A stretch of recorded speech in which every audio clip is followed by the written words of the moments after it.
ಮನೆ ಮನೆ ಸೂಪರ್ ಮನೆ ಚೆನ್ನಾಗಿದೆ. ಮನೆ ಸೂಪರ್ ಮನೆ ಅಂಕಲ್ ಮನೆ ಚೆನ್ನಾಗಿದೆ ಸರ್, ಸೂಪರ್ ಇದೆ. ಕಾಮಿಡಿ ಎಲ್ಲ ಸೂಪರ್ ಇದೆ. ಪಿಕ್ಚರ್ ಸೂಪರ್, ಇನ್ನೊಂದ್ಸಲ ನೋಡೋಣ ಅನಿಸುತ್ತೆ. ಪಿಕ್ಚರ್ ಸೂಪರ್, ಚೆನ್ನಾಗಿದೆ. ಪರವಾಗಿಲ್ಲ, ಚೆನ್ನಾಗಿತ್ತು. ಆರಾಮೂಗಿದೆ, ಕಾಮಿಡಿ ಇದೆ, ಸಖತ್ತಾಗಿ ಸೂಪರ್ ಆಗಿದೆ. ಮನೆಯವ್ರು ಚೆನ್ನಾಗಿದೆ, ಹೀರೋ ಆಕ್ಟಿಂಗು ಸೂಪರ್ ಆಗಿದೆ. ಹೀರೋ ಚೆನ್ನಾಗಿ ಮಾಡಿದೆ. Excellent movie. ಅಂದ್ಕೊಂಡಿದ್ದೆ, ಬಟ್ ಸೂಪರ್ ಆಗಿದೆ. ಆರ್ ಕಾಮಿಡಿ ಸಖತ್ತಾಗಿ ಬಂದಿದೆ ಪಿಕ್ಚರು. ಸೊ ಬಂದು ಎಲ್ಲರೂ ಸಪೋರ್ಟ್ ಮಾಡಿ. ನನಗೆ ಆರ್ ಇಷ್ಟ ಆಯ್ತು ತುಂಬ. ಸಿದ್ದು ತುಂಬ ಚೆನ್ನಾಗಿದೆ. ಸಿದ್ದು ಕಾಮಿಡಿದು ತುಂಬ ಚೆನ್ನಾಗಿದೆ.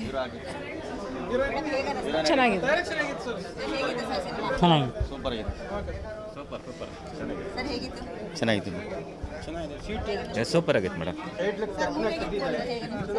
ತುಂಬ ಚೆನ್ನಾಗಿದೆ. ಎಲ್ಲ ಬಂದು ಥಿಯೇಟ್ರಲ್ಲಿ ಸಿನಿಮಾ ನೋಡಿ ಅಂತ ಕೇಳ್ಕೊ. ಶೀಟ್ ಎಡ್ ಚೆನ್ನಾಗಿದೆ. ಕಾಮಿಡಿ ಚೆನ್ನಾಗಿದೆ. ಕಾಮಿಡಿ ಸಖತ್ ಸೂಪರ್ ಚೆನ್ನಾಗಿದೆ ಮೇಡಮ್, ನೋಡ್ಬೋದು. ಚೆನ್ನಾಗಿದೆ, ಸೂಪರ್ ಆಗಿದೆ. ಸಖತ್ತಿತ್ತು ಮೇಡಮ್, ಕಾಮಿಡಿ ಎಲ್ಲ ಸಖತ್ತಾಗಿತ್ತು. ಎಲ್ಲರೂ ಬಂದು ವೀಕ್ಷಿಸ್ಬೋದು, ಚೆನ್ನಾಗಿತ್ತು. ಚೆನ್ನಾಗಿದೆ, ಕಾಮಿಡಿ ಸಖತ್ತಾಗಿದೆ. ಸೆಕೆಂಡ್ ಹಾಫ್ ಚೆನ್ನಾಗಿ ಮಾಡೋರು ಮೇಡಮ್. ಕಾಮಿಡಿ ಥ್ರಿಲ್ಲಿಂಗ್ ಎರಡೂ ಚೆನ್ನಾಗಿ ಮಾಡೋರು ಮೇಡಮ್. ಮೂವಿ ಸೂಪರ್ ಆಗಿದೆ. ಅದೇ ಒಂದು ಕಾಮಿಡಿ ಸಕ್ಕತ್ತಾಗಿ ಮಾಡಿದ್ದಾರೆ. ಹೀರೋಯಿನ್ನು ತುಂಬ ಆ್ಯಕ್ಟಿಂಗ್ ಮಾಡಿದ್ದಾರೆ. ಅದೇ ಹೀರೋ ಬಂದು ಸೂಪರಾಗಿ ಮಾಡಿದ್ದಾರೆ. ಅದೊಂದು ಟ್ವಿಸ್ಟು ಒಂಥರ ಸಕ್ಕತ್ತಾಗಿ ಮಾಡಿದರು. ಅದೇ ಅದು ನೋಡೋಕ್ಕೆ ಹೆಂಗೆ ಕಾಣಿಸ್ತಾ ಇದೆ ಅಂದರೆ ಒಂಥರ ಇದ್ರ ಥರ ಕಾಣಿಸ್ತದೆ. ಮಜಾ ಮಾತ್ರ ಸೂಪರ್ ಆಗಿತ್ತು ಮೇಡಮ್. ಆದರೆ ಒಳ್ಳೆ ಟ್ವಿಸ್ಟ್ ಇದೆ. ಅದು ನೋಡೋರಿಗೆ ಕಾಮಿಡಿ ಆಗಿರ್ಬೋದು. ಅದೇ ಈಗಿನ ಪ್ರೊಫೆಷನಲ್ ಬರೋರಲ್ಲೇ ಲೈವ್ ಆಗಿ ಒಂದು ಲಾಂಗ್ ಡ್ರೈವ್ ಹೋಗ್ಬೇಕಾದ್ರೆ ಒಂದು ಮೂವಿ ಥರ ತೆಗ್ದಿದ್ದಾರೆ. ನಾನು ಸ್ವಲ್ಪ ಚೆನ್ನಾಗಿ ಮಾಡಬೇಕಾಯ್ತು. ಸೂಪರ್ ಆಗಿದೆ ಮೇಡಮ್. ಆದರೆ ಅದೇ ಚೆನ್ನಾಗಿದೆ. Okay, like you madam. ತುಂಬ ಚೆನ್ನಾಗಿದೆ ಮೇಡಮ್.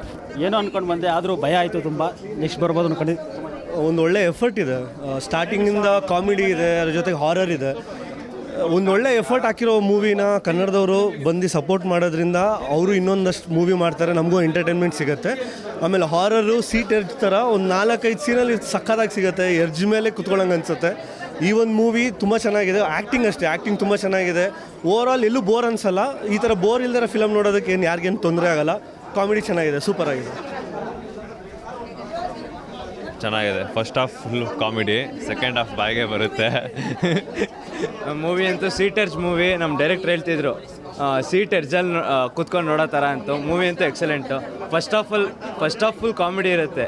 ನಾವು ಏನು ದೆವ್ವನೇ ಫೀಲ್ ಕೊಡ್ತಾ ಇಲ್ಲ ಅಲ್ಲ ಅನಿಸುತ್ತೆ. ಯಾವಾಗ ಇಂಟ್ರ್ಯೂವಲ್ ಆದಮೇಲೆ ಕೂರ್ತೀವಲ್ಲ, ಅದು ಸೀಟರ್ಸ್, ಟಾಪ್ ಸೀಟರ್ಸ್. ಫುಲ್ ಚೆನ್ನಾಗಿದೆ ಮೂವಿ. ಹೀರೋಯಿನ್ನು ಹೊಸ ಹೀರೋಯಿನ್ ಅಲ್ವಾ, ಹೊಸ ಪ್ರಯತ್ನ ಎಲ್ಲ ಚೆನ್ನಾಗಿದೆ. ನಮ್ಮ ಸಿದ್ದು ಅವ್ರ ಆ್ಯಕ್ಟಿಂಗು ಮತ್ತು ಸಾಂಗ್ಸು. ಸೆಕೆಂಡ್ ಹಾಫಲ್ಲಿ ಒಂದು ಸಾಂಗ್ ಬರುತ್ತೆ, ನೆಕ್ಸ್ಟ್ ಲೆವೆಲ್ ಅಂದ್ಕೊಳ್ಳಿ. ಅರೆ ಒಳ್ಳೆ horror movie, laughter horror movie super ಆಗಿದೆ. ಎಲ್ಲರೂ ಬಂದು ಥಿಯೇಟ್ರಲ್ಲಿ ನೋಡಿ. Thank you. 8.5 ಚೆನ್ನಾಗಿದೆ 10ಗೆ. ಫಿಲಮ್ ಚೆನ್ನಾಗಿತ್ತು. ಪ್ಲೀಸ್ ಥಿಯೇಟ್ರ್ ಬಂದು ಫಿಲಮ್ ನೋಡಿ. ಸಿದ್ದು ಮೂಲ್ಯಮ್ಮಗೆ ಥ್ಯಾಂಕ್ಸ್ ಹೇಳ್ತಾ ಇದ್ದೀನಿ. ಒಳ್ಳೆ ಫಿಲಮ್ ಕೊಟ್ಟಿದೆ. ಸ್ವಲ್ಪ ಭಯ ಆಯಿತು. ಆಮೇಲೆ ಎಲ್ಲರೂ ಅಂದ್ಕೊತಾರೆ ಹೀರೋಯಿನ್ನೇ ದೆವ್ವ ಇರುತ್ತಂತ. ಹೀರೋಯಿನ್ ದೆವ್ವ ಇಲ್ಲ. ಚೆನ್ನಾಗಿತ್ತು ಸ್ಟೋರಿ. ಸೇಮ್ ಅವ್ರು ಹೇಳಿದ್ದೆ ಸ್ಟೋರಿ ಫುಲ್ಲು. ಅವರಿಬ್ಬರು ಆ್ಯಕ್ಟ್ರು ಮತ್ತು ಇದು ಎಲ್ಲ ಚೆನ್ನಾಗಿತ್ತು. ಎಲ್ಲ ಅದೇ ಅಂದ್ಕೊಂಡಿರ್ತಾರೆ ಹೀರೋಯಿನ್ನೇ ದೆವ್ವ, ಬಟ್ ಹೀರೋಯಿನ್ ದೆವ್ವನೇ ಅಲ್ಲ. ಚೆನ್ನಾಗಿತ್ತು, ಡ್ಯಾನ್ಸ್ ಎಲ್ಲ ಚೆನ್ನಾಗಿತ್ತು. ಮೂವಿ ಮಾತ್ರ ತುಂಬ ಚೆನ್ನಾಗಿತ್ತು. ಯಾವ ಥರ ಅಂದರೆ ಹಾರರ್ ಕಂಟೆಂಟ್ ಎಲ್ಲ ಚೆನ್ನಾಗಿದೆ. ಸಿದ್ದು ಅವರ ಆ್ಯಕ್ಟಿಂಗ್ ಮತ್ತು ಹೀರೋಯಿನ್ ಆ್ಯಕ್ಟಿಂಗ್ ಅಂತೂ ತುಂಬ ಚೆನ್ನಾಗಿದೆ. ಎಲ್ಲ ಅಂದರೆ ಒಂದು ಒಳ್ಳೆ ಮೆಸೇಜ್ ಕೊಡ್ತಾ ಇದ್ದಾರೆ. ಮತ್ತು ಸೋಷಿಯಲ್ ಮೀಡಿಯಾ ಇವಾಗ ರಿಯಾಲಿಟಿ ಹೇಗಿದೆಯೋ ಅದೇ ಥರ ಸೇಮ್ ಇದೆ. ಬಟ್ ಎಲ್ಲರೂ ಥಿಯೇಟರ್ಗೆ ಬಂದು ನೋಡಬೇಕು ಅಂತ ಹೇಳ್ತೀನಿ ಮೂವಿ. ನನಗೆ ಅವ್ರ ಕಾಮಿಡಿ ಮತ್ತು ಅವ್ರ ಹಾರರ್, ಆ್ಯಕ್ಚುಲಿ ನನಗೆ ಸಿದ್ದು ಅವ್ರ ಆ್ಯಕ್ಟಿಂಗ್ ತುಂಬ ಇಷ್ಟ ಆಯಿತು ಇದರಲ್ಲಿ. ಸೇಮ್ ರಿಯಲ್ ಲೈಫಲ್ಲಿ ಮಾಡ್ದಂಗೆ ಮಾಡಿದ್ದಾರೆ.